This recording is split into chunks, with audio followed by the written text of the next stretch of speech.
with those advisories that Air was talking about, it's a great time to talk about safety on the roads. Joining us in the studio, we have Ben Eckola from Michigan State Police. How are you doing this morning, Ben? Good morning, Rebecca. Good to see you. Good to see you too. So being out on the roads this time of year, I mean, you got to be careful out there, right? You really do. I think it's important for all of us to remember that it's not necessarily the conditions that cause crashes. It's us as drivers and our behavior that cause those crashes. So, just making sure you drive appropriately for the conditions, and with different conditions come different ways that you should drive. When the roads are covered in snow and ice, that's where you need to slow down, give yourself some extra time and reaction time and distance between yourself and drivers ahead of you and things like that. Yes, and so for people who, if they are, find themselves in some kind of danger, what not have you, it's also good to have things like a preparedness kit in the car, right? Yep, those are definitely good things to keep in mind as well. Things like, making sure your vehicle has sufficient amount of fuel, you have extra things, in your trunk as far as a snow brush and spare batteries and a flashlight, maybe a blanket, some extra warm clothes, some water.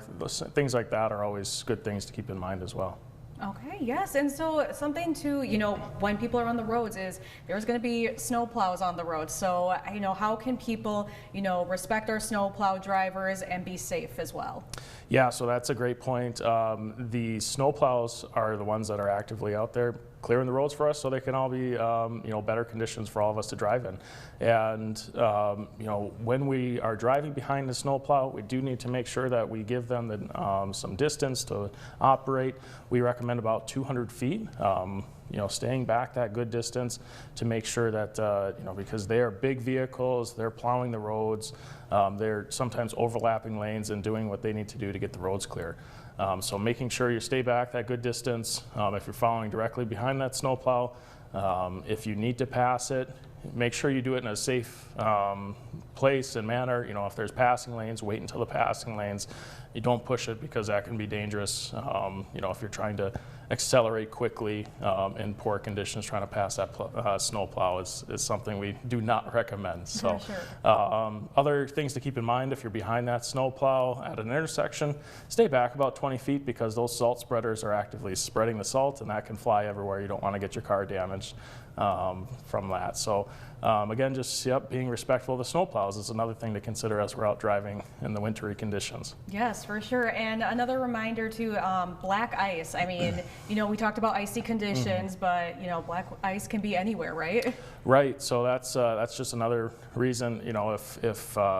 If you can't always tell where the black ice is going to be, and sometimes it's difficult to anticipate, those icy patches where maybe the wind is blowing in a different direction or things like that. So again, that's where making sure you maintain your proper speed, not using your cruise control is a big thing in the wintertime, as your vehicle that could keep the acceleration going to the wheels, and that could cause you to lose control if you're using the cruise control. So we recommend not to use cruise control in the wintertime in these icy and snowy conditions, and then maintaining your speed, avoiding distractions, and just staying extra alert for those icy patches. For sure, yes. Thank you so much, Ben. These are all helpful tips that I think anybody up here in the UP can use.